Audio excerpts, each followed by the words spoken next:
The housing situation is pretty I'm not allowed to swear, but... Do you know what I'm trying to say? So what actually happened?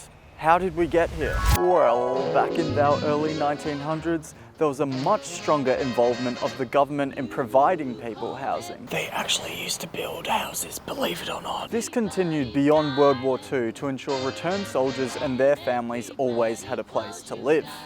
In 1946, 1 in 4 houses were built by the government. But then things started to shift. The government didn't want to build houses anymore. They wanted the private sector to do it for them. That's where tax breaks come in. The 80s and 90s saw the introduction of negative gearing and capital gains discounts, which were meant to incentivize everyday Aussies to buy a second property to lease out, increasing the supply of rentals. Problem is, these tax breaks started moving housing more towards being an investment and a wealth generator rather than a human right.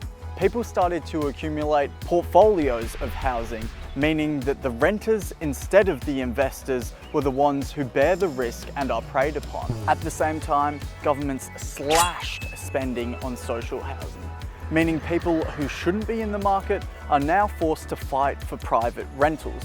Rentals with prices much higher than these people's stagnant income support and minimum wage levels.